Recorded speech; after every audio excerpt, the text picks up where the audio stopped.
Sean todas y todos bienvenidos a este nuevo canal, este nuevo podcast llamado En corto como la terapia breve. En este podcast se buscará abordar distintos enfoques de la modalidad de terapia breve. Entre ellos, pues el que estaremos abordando el día de hoy, que es el modelo EBRI. Para eso nos presentamos a continuación los participantes que estaremos en este proyecto. 1, 2, 3. Hola, ¿cómo están? Mi nombre es Diana Belén San Martín Pérez. Hola, ¿cómo están todos? Mi nombre es Neida Montserrat. Y muy bien, ¿qué tal? Mi nombre es Francisco Ignacio López Aquén. Y finalmente, pues yo soy Lisbeth Aguilar. Este proyecto surge a partir de la necesidad de la difusión de la información, debido a que consideramos que no siempre se encuentra con muchos audios que hablen de este tema, aunado a la perspectiva de la materia de terapia breve. Iniciemos.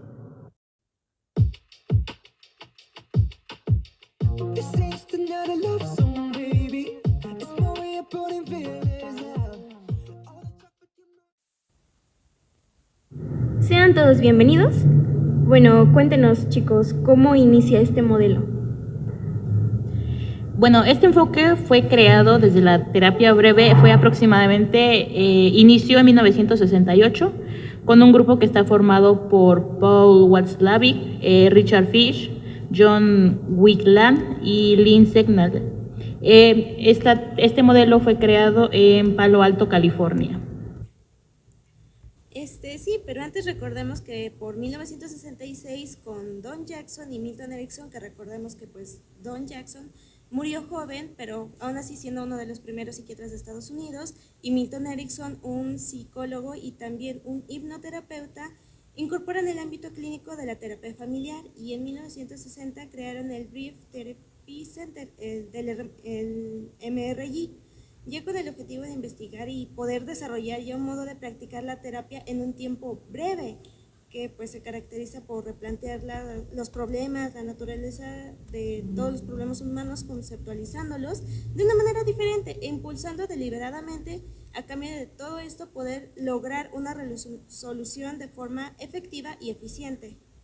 Resaltar que dentro del primer grupo de trabajo también estaba Virginia Satir, la cual fue asistente social y gran pionera en el campo de la terapia sistémica. Muchos años juntos.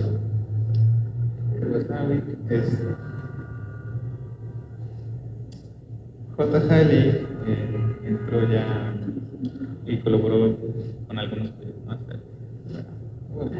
Que por el trabajo estaba Virginia Satir, la cual es una asistente social y gran pionera en el campo de la terapia sistémica. Y muchos años después, por Fernando de Watzlawick, entró J. Haley, el cual colaboró en algunos proyectos, pero con este grupo. Una piedra angular en este ámbito de la psicoterapia, debido a sus grandes aportaciones y sus representantes. Bueno, ahora bien, este modelo se enfoca principalmente en el problema. Esto quiere decir que intervienen las soluciones intentadas, pero no por ello es un modelo de patología. Al contrario, sino identifica las soluciones y cómo intentaron resolverlo para a partir de ello generar una verdadera solución. Para el modelo ha influido en el campo de la psicoterapia sistémica y también ha dejado un legado duradero en el ámbito de la terapia breve estratégica. También es reconocida por su enfoque innovador y pragmático en la resolución de problemas. Esto debido a que genera una respuesta en la cual se da un giro de 180 grados a las soluciones intentadas. Esto generalmente deriva con una respuesta diferente a la que se pretende. Este enfoque propone que desde estas soluciones intentadas son las que mantienen el problema que los lleva a terapia, o por decirlo de otra forma, consideran que una dificultad se llega a convertir en un verdadero problema cuando a esta dificultad se le da una solución y esta no da resultado, pero a pesar de ello se vuelve a aplicar incrementándolo aún más.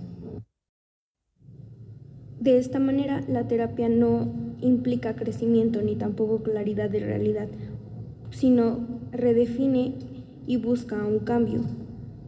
Y para esto se utiliza lo que el paciente ofrece, pues se parte de que el problema sucede por un mal manejo de sus dificultades cotidianas. Profundizando más en esto, lo que busca la estrategia general para las soluciones es hacer que el consultante abandone su solución intentada, proponiéndole al mismo tiempo otra respuesta para solucionar su problema. Generalmente esta nueva solución tiene que ser exactamente contraria, como ya se mencionaba, un giro de 180 grados a las soluciones intentadas del cliente o consultante. Bueno, pues así es. Una modificación de los intentos fallidos de solución puede aliviar o solucionar el problema, pero no es necesario cambiar todo el funcionamiento del sistema, sino provocar un pequeño cambio con el que empezar a revertir el proceso para inducir soluciones más efectivas. Todo síntoma tiene una función y de manera específica en la familia es generar homeostasis. Esto en el MRI se identifica para saber cómo afecta si este síntoma desapareciera. Por tanto, el modelo busca estudiar cómo funciona y cómo puede ser un regulador, para a partir de ello crear patrones más sanos. Cuando la familia llega a terapia, se crea un nuevo sistema, pues es el conjunto de la familia y a partir de ello se modifican las reglas, el poder, las normas y los roles, en conjunto con el terapeuta. Ahora bien, es importante mencionar a qué se refiere con síntoma. El síntoma se origina debido a un cambio en este ambiente, el cual dificulta y precisa un nuevo tipo de respuesta en los problemas ligados al ciclo vital. Se considera que esta dificultad se convierte en un problema cuando se intenta resolver de manera equivocada y el fracaso de este termina haciendo la solución ineficaz y agravando esta situación. De manera concreta, se refiere a dificultad. Uno de los principales postulados que ofrece el MRI son los siguientes. Con respecto a la terapia, la resistencia es un concepto inútil, pues la cooperación es inevitable, así como el cambio es inevitable. Para esto se necesita un pequeño cambio. Todas las personas que llegan a terapia cuentan con los recursos necesarios para cambiar, y los problemas son intentos fallidos de la solución de conflictos. No es necesario saber mucho del problema para poder resolverlo, al igual que los pacientes son los que fijan los objetivos del tratamiento. La realidad es definida por el observador y el terapeuta solamente participa en la co-creación.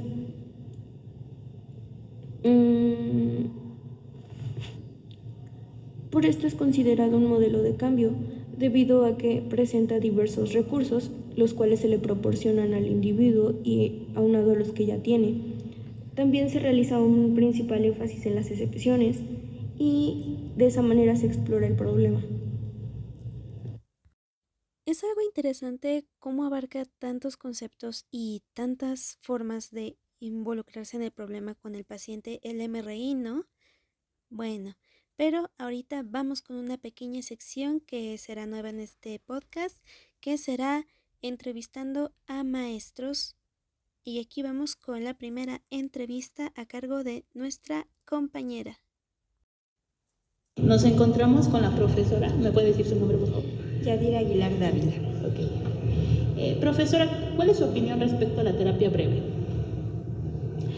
Bueno, la terapia breve es un enfoque que engloba muchos aspectos relacionados con el contexto social del individuo y que además se enfoca específicamente en dar soluciones prácticas al problema del usuario, que es algo que la diferencia de otros enfoques que están más orientados a indagar sobre el pasado del usuario.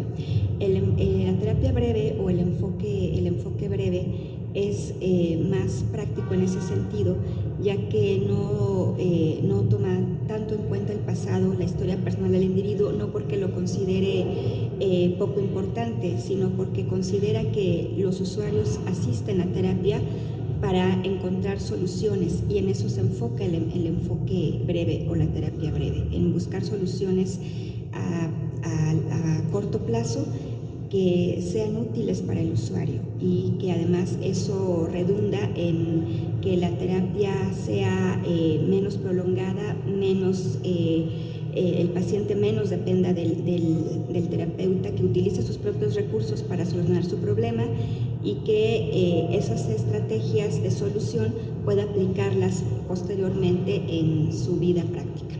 Ok, muchas gracias. Muchas gracias, profesora. Ahora nos gustaría saber sobre su postura relacionada al funcionamiento del modelo MRI.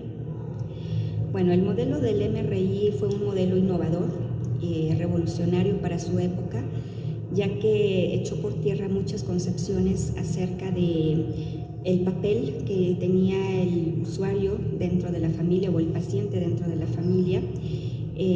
Fue un enfoque que también echó por tierra muchas concepciones acerca de la enfermedad mental, y que se erigió como un modelo alternativo a las escuelas que imperaban en esa época, que eran el conductismo y el psicoanálisis, y que emergió como una tercera fuerza, y que además hizo importantes contribuciones al campo de la psicoterapia, repito, todas revolucionarias, novedosas, y que a pesar de que es un enfoque es un modelo que surgió en la década de los 50, muchas de las técnicas desarrolladas y muchas de las ideas desarrolladas por el MRI siguen vigentes aún hoy en día.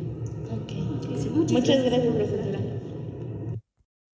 Esta fue una breve entrevista aplicada a una maestra de la Facultad de Psicología.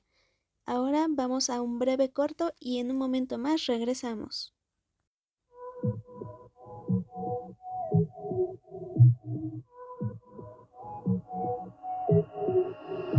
Lights on camera, fast life stamina, nowhere to hide on a satellite. Aquí estamos de regreso.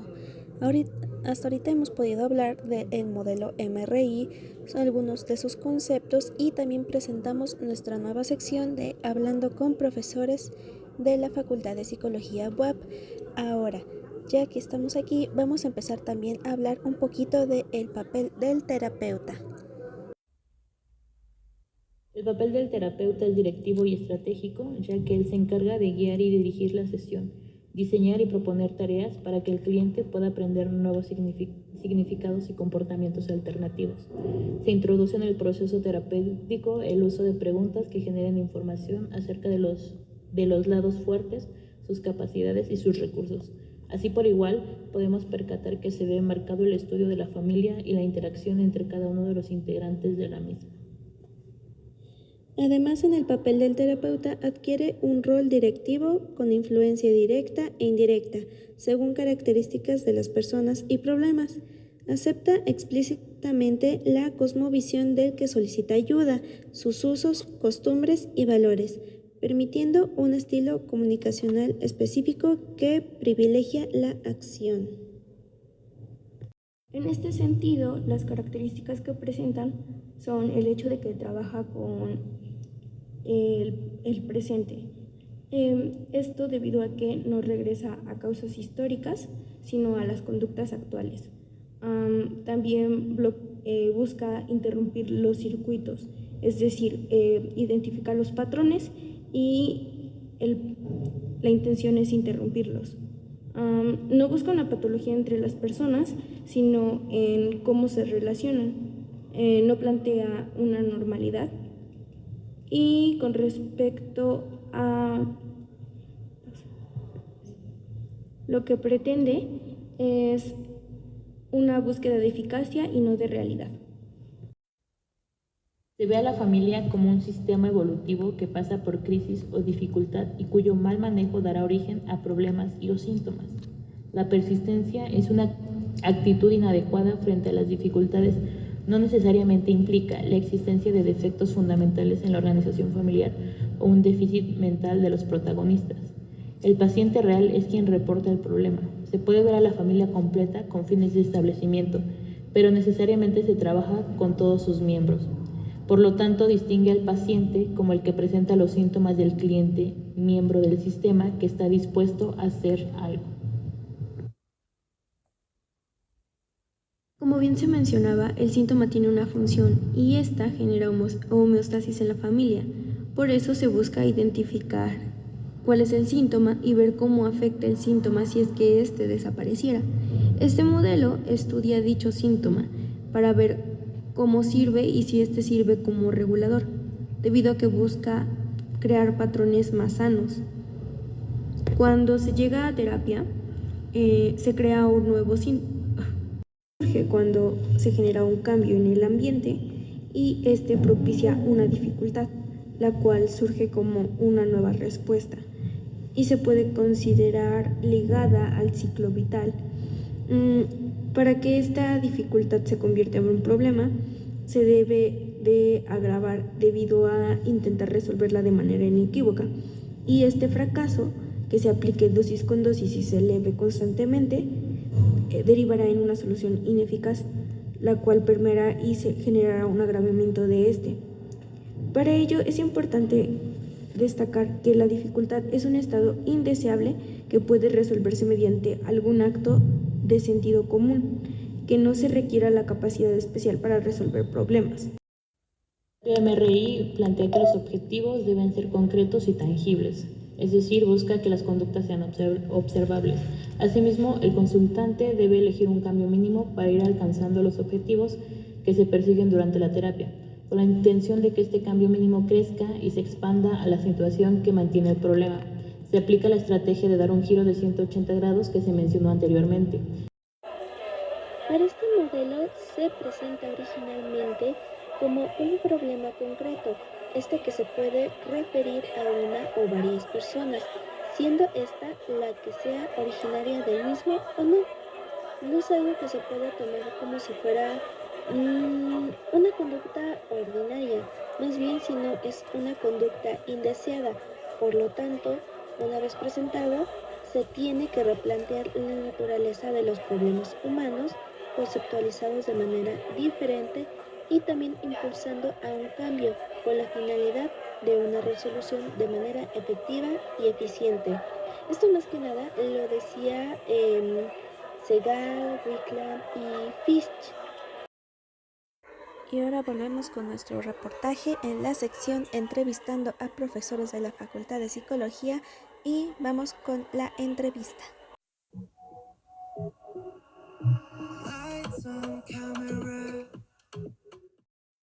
Hoy nos encontramos con la profesora Gwendolyn Luna. ¿Nos podría dar su opinión con respecto a la terapia breve? Pues me parece que es muy funcional, precisamente porque podemos utilizarla en momentos muy precisos y que nos pueda generar bastantes beneficios, pues precisamente por lo que es su objetivo como tal, y que no hay que esperar muchos espacios para poder controlar, detener o evitar cosas que nos puedan causar alguna situación de desequilibrio. ¿Podría mencionar su postura sobre el funcionamiento del modelo MRI? Bueno, pues considero es algo bastante funcional y bueno, es algo que hemos utilizado, que tiene bastantes resultados favorables y bueno, pues que de alguna manera si generamos este espacio para abordarlo en momentos también muy precisos, en algunas situaciones muy precisas, pues nos generan bastantes beneficios en todos los sentidos. Y bueno, pues digo, es algo que desde nuestra institución es algo que ha prevalecido y de alguna manera pues ahí lo seguimos fortaleciendo con lo que realizamos. Muchas gracias, profe. Espero que se la estén pasando muy bien, pero ¿qué creen? Ya estamos llegando casi al final de este podcast, de esta primera edición. Esta vez estamos hablando sobre el modelo MRI, pero aún nos falta un poquito más antes de terminar y ahora vamos a escuchar un poquito de los pasos a seguir para aplicar este modelo a cargo de nuestro compañero Frankie. ¿Te escuchamos, Frankie? La autora explica cómo va la terapia MRI en pasos. Primero, se arranca identificando cuál es el problema que tiene la persona. Luego ven a ver qué cosas siguen alimentando ese problema, como un circuito que lo mantiene vivo, digamos. Después, aplican estrategias específicas para pues ayudar con eso, tipo de acciones o charlas. Luego revisan cómo va todo y si necesitan ajustar lo que están haciendo para que funcione mejor. Y finalmente, cuando todo está bien y resuelto, se termina la terapia. Entender bien el problema es clave y por eso toca enfocarse en detalles concretos y claros que se puedan observar y evaluar con el cliente y el terapeuta. Ruth Casabianca, en el 2009, si no mal recuerdo, muestra que este proceso puede ser complicado con ejemplos reales y cómo se resolvieron. Destaca lo esencial de esta etapa porque a veces los problemas en la terapia vienen porque el problema inicial no se definió bien o no se pensaron bien las opciones para resolverlo entre quienes están buscando ayuda y los terapeutas. Digamos que en la fase del diagnóstico del problema es clave entender cómo está el asunto en su contexto. Se trata de entender y de explorar las ideas o creencias sobre el problema y cómo esas ideas influyen en lo que se hace, además de cómo se mantiene ese problema. Sé que ayuda mucho a la gente a ver que el problema no es algo general, sino una acción incómoda que tiene un tiempo, lugar, personas involucradas y cómo sucede. En este modelo es importante evaluar con quienes buscan ayuda para encontrar soluciones que realmente encajen con el problema.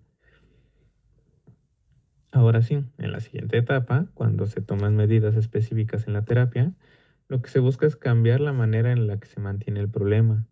Aquí se mencionan dos formas de hacerlo: detenerlo o proponer nuevas acciones que se ajusten mejor al problema. Se describen, si no mal recuerdo, tres formas de intervención. La primera es cambiar la forma de ver las cosas, como decir, esto no es desobediencia, es más bien una manera de manipular la situación, o verlo como parte del crecimiento de la persona. Otra forma es sugerir nuevas maneras de actuar sin imponerlas. Y la última es dar instrucciones directas como, digamos, como un hijo tan fuerte y agresivo, la mejor opción es sentarse juntos para mostrarle que no aceptarán más amenazas. Y también dar opciones paradójicas, que básicamente implican sugerir un cambio, pero resaltando los puntos negativos para no hacerlo. Aunque al mismo tiempo mostrando por qué sí sería bueno cambiar. No sé si hasta ahora se va entendiendo, pero la autora dice que en esta etapa es importante acordar un pequeño cambio que sea significativo para quien busca ayuda, para empezar un círculo bueno, en lugar de seguir en uno que se mantiene, pues que mantiene el problema. En este modelo también es clave estar revisando constantemente cómo responden las personas a las acciones del terapeuta. Se trata de adaptarse, lo que muestran, ya sea confirmando que el diagnóstico y las ideas que se plantearon inicialmente funcionan cuando se siguen las sugerencias y cambios, o ajustando todo si la persona no sigue lo que se propuso al inicio. Y pues ya en la última parte, al finalizar el tratamiento, se exploran las diferentes situaciones pues basadas en lo que ocurrió, si hubo mejoría o si la persona decidió dejarlo. A veces el problema se resuelve para la persona, pero en otros casos puede dejar la terapia sin sentirse satisfechos, ya sea avisando o simplemente dejando de asistir. Para este enfoque, cuando alguien deja la terapia sin avisar, no siempre significa que el tratamiento fracasó, porque a veces las personas siguen mejorando por su cuenta, sin que el terapeuta lo sepa. También puede pasar que el terapeuta decida terminar la terapia por su cuenta, pensando que es mejor dejar que la persona procese las cosas por sí misma para obtener mejores resultados en el futuro, porque si después de un tiempo no ha habido ningún cambio, es posible que sea difícil que suceda más adelante. En resumen, la terapia MRI sigue unos pasos. Primero se identifica el problema de la persona y se analiza lo que lo mantiene vivo. Luego se aplican estrategias específicas, cómo cambiar la forma de ver las cosas o proponer nuevas acciones, siempre ajustándose a lo que la persona necesita, obviamente. Es importante estar siempre atento a ver cómo responde la persona y si es necesario, pues ajustar. Finalmente, al terminar la terapia, se revisa cómo ha sido todo, si hubo mejoría o si la persona decidió dejar la terapia. A veces los problemas se resuelven o la persona sigue mejorando, incluso después de dejar la terapia, y otras veces el terapeuta decide finalizar la terapia, si no se ven cambios o si cree que es mejor para la persona procesar las cosas por su cuenta. A mi parecer, es bastante importante, ya que pues se presenta un recorrido detallado de cómo funciona la terapia MRI. Después de todo, comienza con la identificación del problema, que luego se adentra en cómo se mantiene ese problema y se proponen estrategias específicas para abordarlo. También se destaca la importancia de entender bien el problema, ya que definirlo correctamente es esencial para encontrar soluciones efectivas. Y en el proceso, pues se explora cómo influyen las creencias y el contexto en el problema, siempre buscando soluciones que se ajusten a cada situación. Después se detallan diferentes maneras de intervenir para cambiar la forma en la que se sostiene el problema. De cambiar la perspectiva sobre el problema hasta sugerir nuevas formas de actuar sin imponerlas. Se destaca la necesidad de acordar cambios significativos para iniciar un círculo positivo de cambio. Además, creo que también es muy importante recalcar la importancia de monitorear constantemente cómo reacciona la persona a las intervenciones terapéuticas, ajustándose si es necesario, como dice la autora. Finalmente, pues se explora el cierre del tratamiento, donde se evalúa si hubo mejoría o si la persona decide dejar la terapia. Algo que me pareció curioso es que se menciona que el abandono no siempre significa fracaso, ya que las personas pueden continuar mejorando por su cuenta, lo cual a mí me sorprendió al momento pues de saberlo. Pero pues también tristemente se plantea la posibilidad de que el terapeuta pues decida finalizar la terapia si es que no se observan cambios o si cree que es mejor para la persona seguir con su propio proceso. Claro, no todos los casos se van a resolver tan fácilmente. O en todo caso, pues no siempre el terapeuta va a encontrar una solución. Y pues en ese caso sí es mejor terminar con la terapia, al menos a mi parecer. Oh, es muy interesante tu opinión. Muchas gracias por compartirnos, Frankie, los pasos a seguir para poder aplicar este modelo MRI. Y ahora vamos con esta última sección, que es una sección especial, será igual nueva, y esta será entrevistando a estudiantes de la facultad. Y aquí vamos con la entrevista. Y ahorita estamos con un estudiante de la Facultad de Psicología, su nombre es... Eduardo.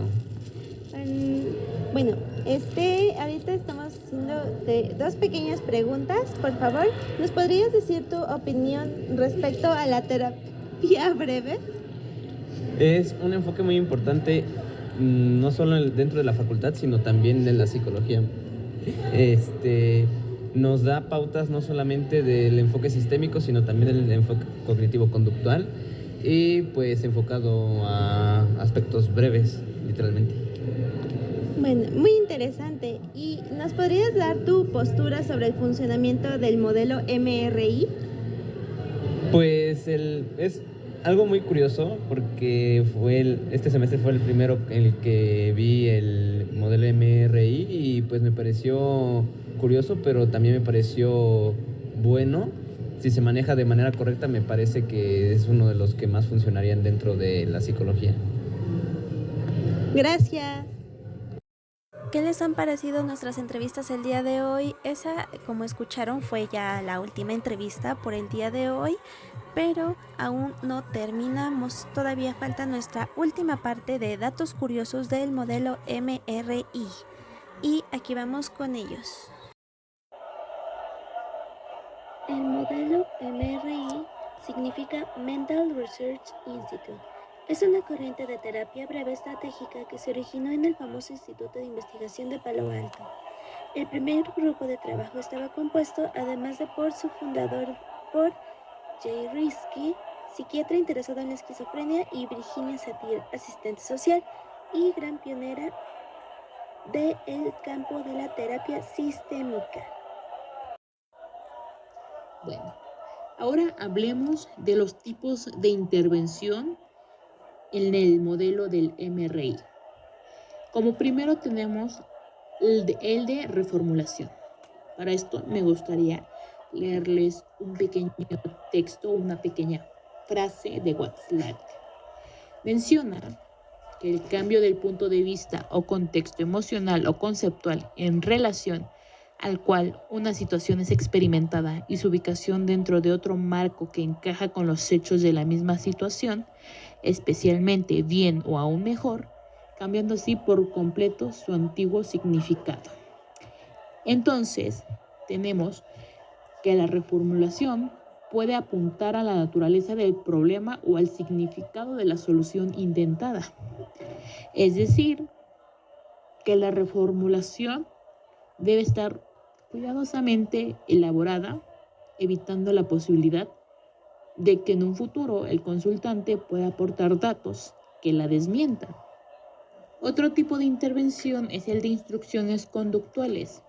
Este habla de que operan bajo la premisa de que se debe intentar que las personas dejen de hacer aquello que hacen y que ayuda en la mantención del problema. Se entiende más como algo afectivo cuando son afectuadas en una forma indirecta, implícita o aparentemente insignificante. Cuando se trata de acciones menores, el consultante puede juzgarlas como irrelevantes. Sin embargo, el terapeuta entiende que es el primero de una serie de pequeños pasos que van a llevar hacia el cambio. También se habla de instrucciones paradojales, en donde la prescripción del síntoma se puede entender como alentar la presencia del síntoma en función de otro comportamiento indeseable. Esto para disminuir el comportamiento o tenerlo simplemente bajo un control. Como resultado, usualmente los síntomas disminuyen, pero cuando estos aumentan, el terapeuta puede reformular la situación bajo el entendido de que un problema que se muestra en principio inmodificable puede modificarse, es decir, puede tener un cambio. Para este tipo de intervención me gustaría cerrar con una frase nuevamente de Watzlawick, que es reconfortante a su vez ser capaz de ofrecer al paciente una doble coacción terapéutica, la cual mueve más progreso que respuesta alternativa que se efectúe. Wow, qué bonitas frases, Monse. Muchísimas gracias por compartirnos tus datos curiosos. Y bueno, hasta aquí nosotros ya terminamos la sesión del día de hoy. Esperemos que les haya gustado, que haya sido a su interés y pudieran haber aprendido, al que sea, unos datitos más sobre el modelo MRI. Y hasta la próxima. Muchas gracias por acompañarnos en este capítulo. Nos vemos en los siguientes.